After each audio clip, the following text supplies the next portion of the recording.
Hello, this is Professor Anne-Marie Del Principe. In part 2 of our absolute and relative addressing, I am going to also demonstrate the if statement. If you can see right now, we would like to give a reward to our employees who has met our goal in sales of over $12,000. You can see clearly that Sue, John, and Kathy has met their quota. So I want to put yes here. They do get a reward. And that reward would be 5%.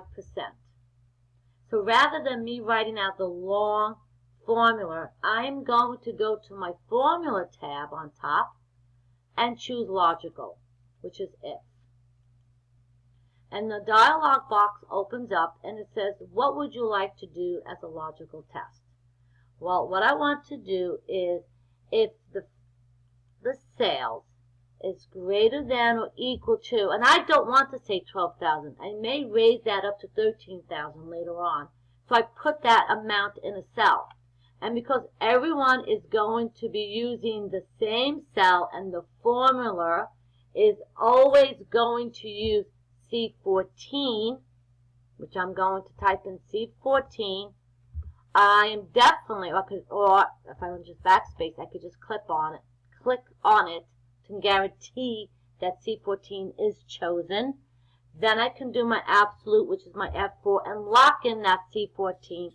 So if F2, F3, F4, F5 is compared to this $12,000, that means that $12,000 has to be locked.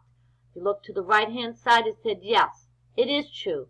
This amount is surely over 12,000. And if it is over 12,000, then I'm going to put in yes. If it's not, if it said false, then it would be no. It's either yes or no. And you can tell when I click again in another section, it puts the double quotes for me. So you don't have to put the double quotes in. So the results for this cell will be yes. Okay. And again, the next one would be if we're going to compare F3 to C14 and F4 to C14 and F5. So since I locked it into the formula, I didn't have to write it out. The dialog box has written this for me beautifully. I double click and I can see that only one person did not meet the quota. If they did get a reward, then I'm going to do another if statement for reward bonus. Again, they're 5%. So it's going to look at the K cells and say, oh, if it's yes, you get 5% onto the salary. If it's no, you get 0. So let's do that. Let's go to if underneath the logical formula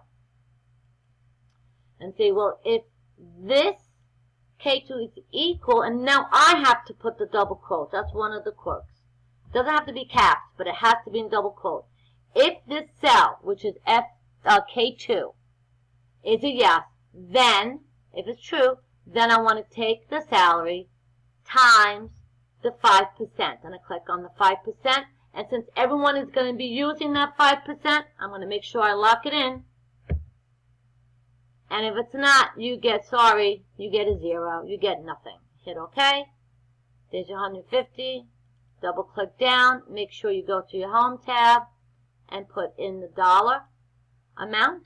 So you know, I usually put the first one with the dollar amount, and the other one just gets a comma, just to remind you of that. The dash means 0. It's nicer than having zeros all the way down. So 3 people will get a 5% bonus onto their salary. And if you really want to do the complete paycheck, so the total paycheck,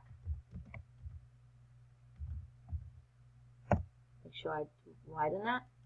So it's the salary, so it's equal the salary plus now the $150 if they get this amount in their check, and that's how much they get at the end of the quarter. And I'll say what did I write out as a check. I do alt equal.